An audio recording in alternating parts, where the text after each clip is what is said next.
Hey moms, it's Laura Ollinger. Welcome to the Positively Healthy Mom podcast. Because there's no manual for the hardest job in the world. Hello, this is Laura Ollinger from the Positively Healthy Mom. So today we have Kim Brundridge. I messed it up.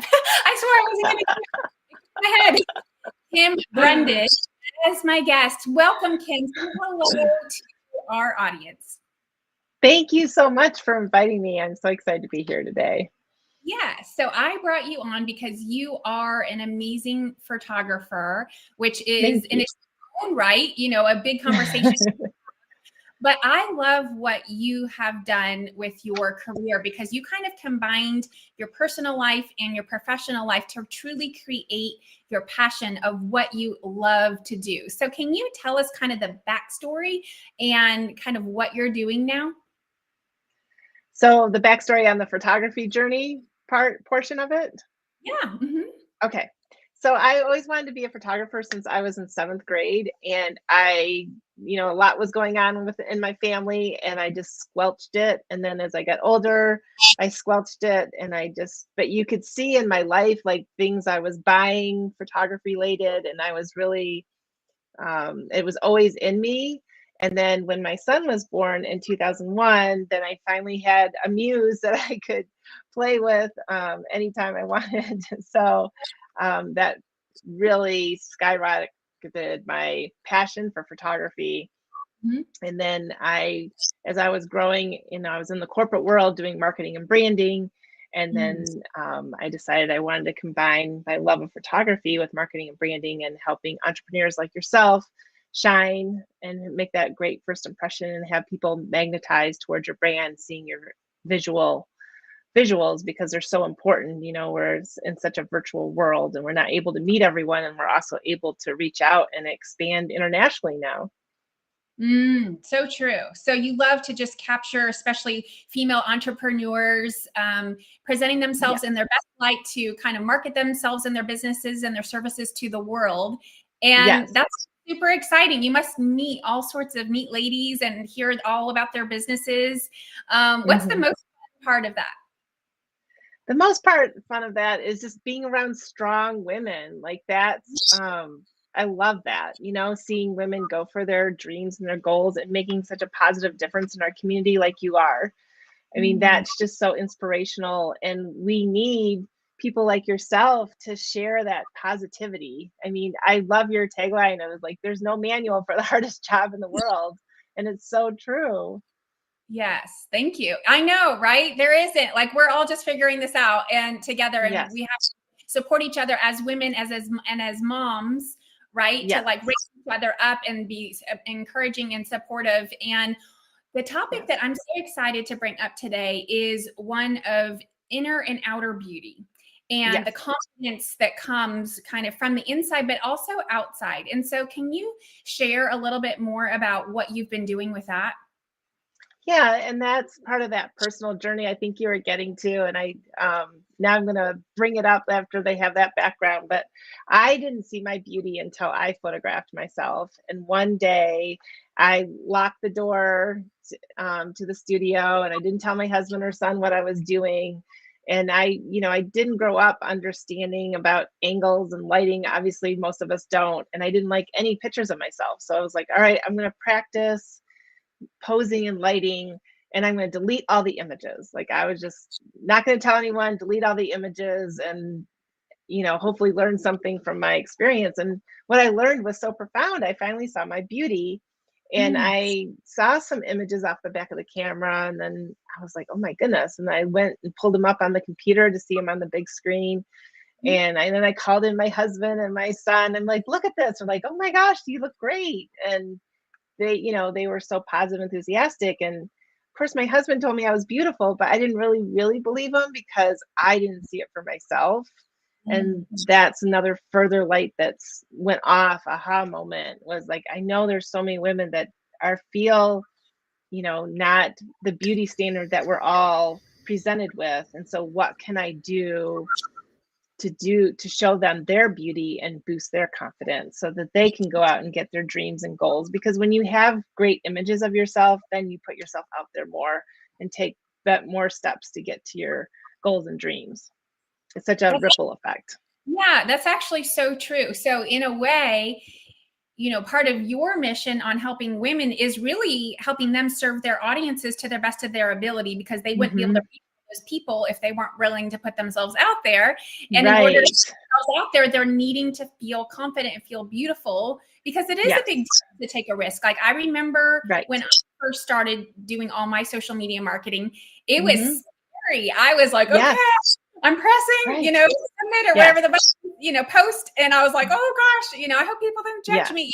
It has taken me a while to really build that and that confidence up.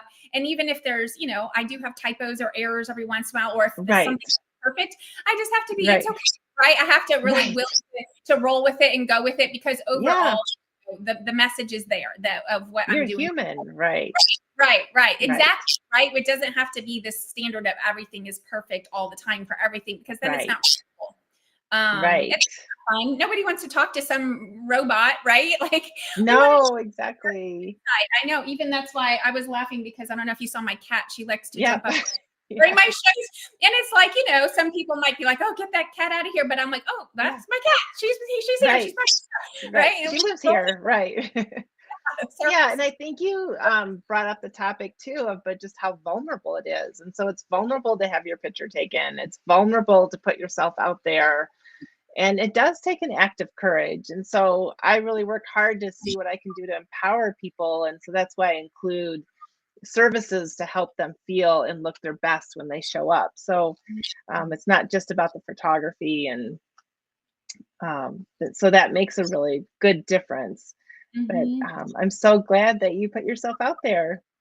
Yeah, it took a lot of courage.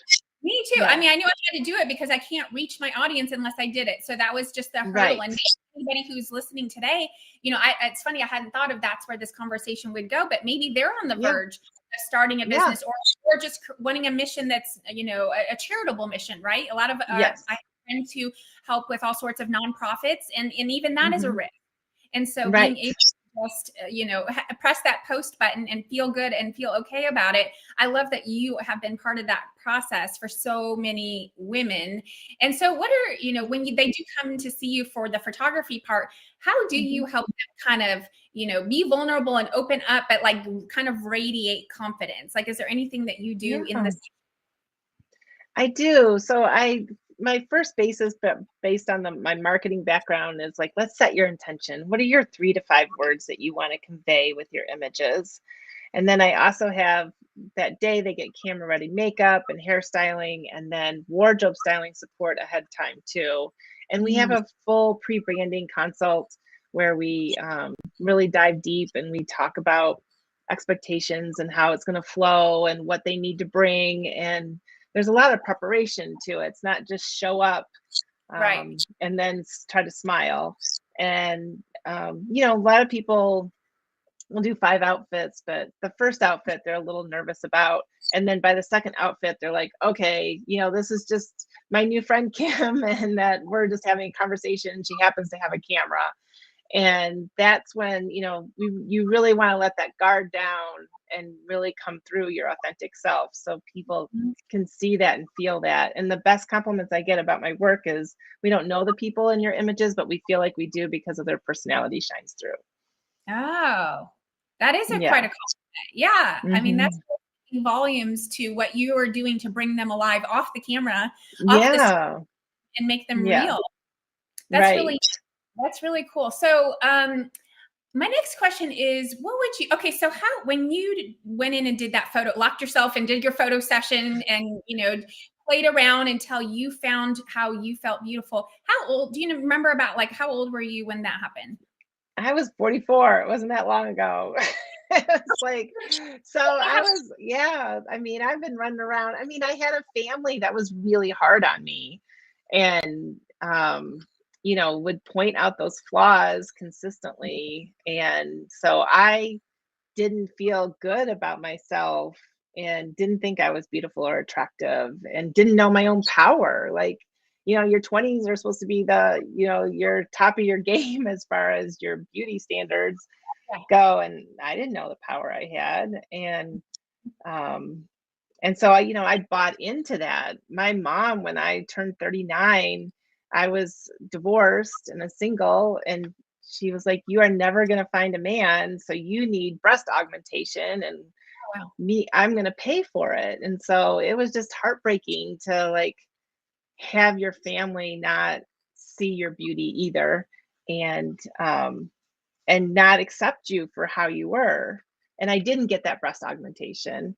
I'm Okay. glad I didn't. That wasn't the right decision for me, but Mhm. that was, I found that to be really hurtful.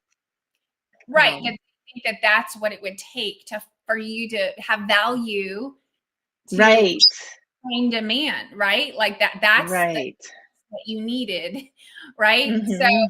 maybe, I always try to give people even some very strange things the benefit of the doubt, right? As far as Right, like the intention was there, right? Like the intention right, was, I love my daughter. I want her to be happy. I right, want her to find what she's looking for, right? So I right, don't right. just completely jump all over that and say, oh my gosh, Yeah, what a woman, right? I don't want to go there, but like, right, the intention right. of love was probably there. It's just that the Yes, way that it was expressed was that you need to right. do yourself so that you will be worthy of a man who loves you. Right. That's And the the ironic part about all of that too is that I have a husband.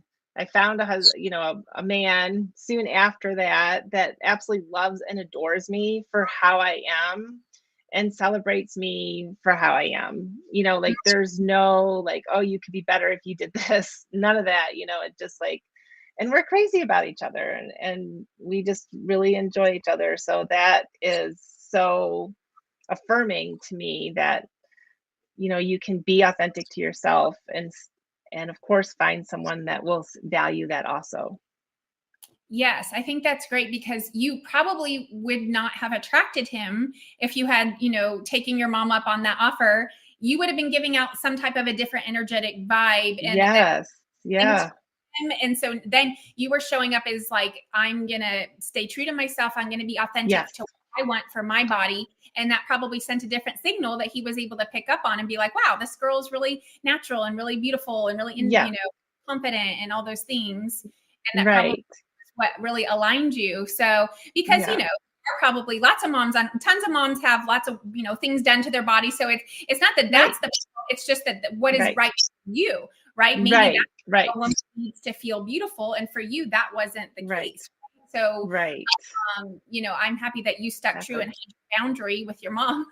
Yeah. And that's an important part, that boundary. But the part that I'm kind of like really fascinated by, and I have my own version of this story as well, like, I think we Yeah. all echo as women Yes. together a lot with this, but that you were Right. 44 when you Right. figured out that you were beautiful. And so think of Yeah. all the years that didn't, Yeah. right? And so Right. that's part of when I coach teenagers. Mm-hmm. Sometimes especially when they're stuck, and it's Yes. any type of, not just, physical stuff, but just any type of confidence. It could be body image. It could be Yep. just self-certainty, being able to get up and give Yes. a presentation in front of class, anything like Right. that. And I Right. say, there are two ways that this could go. I say, Yes. you could either continue to doubt yourself for the rest of your life. And Yes. then when you're 80, you decide you're good enough. But by then you Right. won't have the opportunity to do a lot of these things. Right. Or you could just make that choice now and really Mm-hmm. enjoy that decision that you've made to just love yourself, have self-certainty, self-confidence, self-worth, whatever it is that they're specifically, Yes. and then Right. use all those years that they've got ahead of Mm-hmm. them. I try to say, like, hey, take it from a wise lady. Like I was there, I was a middle Right. schooler and a high schooler Yes. who didn't have confidence. Yeah. I was even in my 20s. I Right. didn't have confidence. That's part of my Right. story. And Yeah. it has taken me also into my 40s. It's kind of interesting that we both Yeah. like had that epiphany or aha moment that like this is the Yeah. time that we're ready to shine, but it didn't need to take Right. long, right? No, right. Didn't so that's the other thing I do is I give young girls body image and confidence talks. Mm. And I'm very passionate about that because what I found too is that, when a little girl is 2, 3, 4, she's cute, right? She gets so many compliments and so much attention. But at some point that fades off. And then when we hit puberty, then the criticism really comes out. Like, how are you developing? And oh, look at those hips and thighs and stuff like that. And you get really self-conscious, and that age is self-conscious anyways. And so I talk about, what influences us, what has gotten us here, and how we feel. And just because we're teenagers, it doesn't stop. My girlfriend, she has twins, and one of her twins reached out. She's 21 years old, and she wants to use anti-aging cream already because she's inundated with all these messages that, oh, I might have a wrinkle here and we need to use this cream to counteract that. And, even, our age, we're getting a lot of anti-aging messages, and, our hair is supposed to shine and our face is supposed to glow and we're supposed to be thin, but not too thin. And, it's just like all these messages. And so, unless you know how to counteract those, then you just get inundated with how you're just never good enough. Yes. Did you happen to see, I know you have a son, but did you happen to see the Barbie movie? Yes, I did see the Barbie movie. Yes. Oh, good, because that was kind of like the climax of the movie was when they, the character gives that speech about, look, if Barbie doesn't feel good enough, then how are the rest of us regular women supposed to feel good enough? Right. Exactly. You're all failing. And I loved, this felt so empowering for women everywhere. Like, we're supposed to be, but not this and this and this, but not that. And this. We have to be confident, but not obnoxious or right. It's like, we can't win. We can't win it.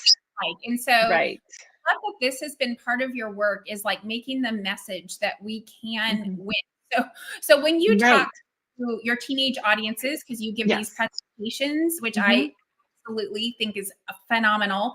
What is kind of some of the messaging that you bring? So you talk about the sources like society or magazines or social media specifically. Social media, right. Explain that, and then what else is with them?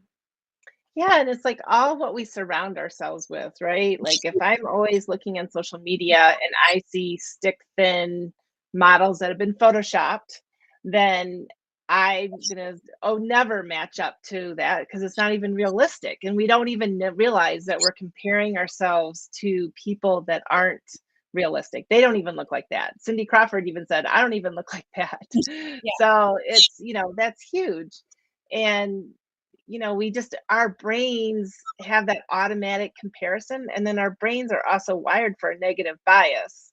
So we compare, and then we say, oh, we don't match up to that. And so I'm this, and we make these agreements. And then the other thing that was the other thing in my presentation, I do an exercise of what we like about our bodies. It'd be very common for you and I to sit down for dinner and then start talking about what we don't like about our bodies. And why is that normal? Right? Like, why is that normal? Like, why can't I say, Laura, I love this about myself? And you like, oh yeah, I love that about you too. And I love this about me. And like, well, why couldn't we have that positive building up conversation? So I do an exercise where we pair off, and then you have to say 2 things you like about your body, and then you have to say 2 things you like about the other person's body, and then you switch. But you have to say thank you when they say 2 things they like about your body. So it was an interesting exercise, and I participated in it too. And several young girls told me that they liked my nose. And it was interesting because when I was 18, I had a boyfriend, and he said, you're cute, but your nose is funky or weird or something like that. And so for some reason, I assigned him like the truth, and everyone else thought my nose was funky, and he was right, and everyone else thought this. And so I made this agreement. And so when these young girls, but I didn't even think about it, right? I didn't even think about it for 20, 30 years. These young girls are telling me they like my nose. And I wanted to say, yes, but it's funky, or it's got a ski jump or whatever. And I'm like, wait, I'm supposed to say thank you and like really take it in. And so it really helped me rewire my brain. And I didn't really even realize I was holding on to this. And of course, when I photograph people, their vulnerabilities come out, and they share these really hurtful things that they've held on to. Like one of my clients, a boy said to her in passing, "Oh, your hips are big." Well, of course her hips are bigger than that guy's, but like her hips are fine. Her hips are normal. But for some reason, like she's agreed to that as the truth. And so she's held on to, my hips are big. Mm-hmm. And it's so interesting, these agreements that we make. And because you've looked at neuroplasticity, right? Mm-hmm, mm-hmm. And like we create these highways in our brains, like my nose is weird. And so anything that deters from that is hard. And so we got to create a new highway in our brain that my nose is fine to override that. But it takes a lot of work because look, I just said 20 to 30 years, I've been harboring this falsehood in my head. Mm-hmm. And so I have to make a conscious effort, you know, every day when I look at myself in the mirror, when I jump in the shower, I get in the mirror and I'm like, and I'm nude and I'm like, okay, I like this, I like this, I like this. And I say these positive things to myself to try to rewire, because I feel like it's such a avalanche of negativity that comes toward us. And I've got to flip that script. Yes. Oh, I absolutely love that. And for the moms who are listening, who do have that, because we all have that thing about ourselves, maybe more than one thing. Yeah. Right. Right. Of course. Yeah. Why is it always a boy? They're like, I had the same thing. Like some boy, I think it was 7th grade English class. I know his name. Yeah. His name almost. And he said something about there's two, but then I had a boyfriend. Oh my gosh. Like, why is it that boys like pick something and say something? And why is that okay? First of all, so like boy moms, see if you can talk to your sons about this. But second, even if that weren't the case, I'm sure it would still somehow come up. What I encourage, you know, as far as the process of rewiring the brain, the neuroplasticity about is something I use in coaching is called the stop. So the minute you can actually do it intentionally so that you can train your brain. But you can even just do it as you go casually. So the minute you start to feel that thought coming, because we all know like, oh gosh, right? And the key is to stop it before the thought can come, because we don't want to continue to make those neural connections even stronger. Right. So then it's like a pattern interrupt, which could be anything. You jump up, you turn around, you say something, you just do something that like stops the thought. You know how like when you're walking to the kitchen and then you're like, why am I in the kitchen? Right. That's because it's a pattern interrupt, because we started walking and then all of a sudden our brain kind of went blank and so there's all of a sudden this open space. And so, but then what we want to do is fill the open space with the positive thought. And so we can train our brain. Exactly what you said, but there's actually that's a technique that we use in coaching to like correct that thought. So then we want to make that stronger. It's just like building that muscle. You don't just go to the gym one time and lift a weight and say you're strong, right? Exactly. It's a self-practice in self-love. And and I do that too. And the other thing, you know, for myself, I do talk to myself because I've had 4 kids and I'm 47 years old. So what I've decided, like, I'm not going to compare myself to anybody, but like the standard shouldn't be a 22-year-old woman who's never had children, right? Like so then I realized I've had 4 babies come out of this body. Right. I should just like embrace and love and realize, wow, I'm so strong. My body's awesome. I did this amazing thing. And, you know, and then to just embrace that, like, wow, look how awesome I am, or look how powerful I am, or all the things. And what do you say to women that say, oh, I don't want to get a big head. If I think like that, I'll get a big head. Well, do you know what I'm trying to say? Yeah, but I've never heard that. Instead of putting yourself down all the time, you're building yourself up. And I found some women have been worried about, really? Making. So what would you say to that? Well, no one has ever said that to me. So I was like kind of surprised that a woman would even get to that level. It almost seems like we're impossible to fill up that much. But I think that's just a mindset. It's like you can feel fantastic about yourself and then share your gifts with the world. It's different. Like the intention is different if you're doing it for the wrong reasons. Like if you're just trying to feel yourself in order to put other people down, like then that's where the intention is wrong. But if the intention is to love yourself, feel good about yourself, the world, there is nothing wrong with that. I would just say that there's kind of a difference in the mindset about that. Yeah. Yeah. I think some people are surrounded by people that try to keep them in check and not get too big for their britches. And so they need to surround themselves with different people. They do. Maybe that's what they need to do. Cause I would say bring it. Woman that was like, girl, you do it. Like you grow all you get as big as you want. Like we don't need to make ourselves small to make other people feel Exactly. Thank you for saying that. Yeah. I would say you just shoot for the stars. You go to the moon. Right. I'm going to pause my conversation with Kim Brundage. If you'd like to hear more, listen to the next episode. Thank you for listening to the Positively Healthy Mom podcast. Because there's no manual for the hardest job in the world. Don't forget to subscribe and share with your friends.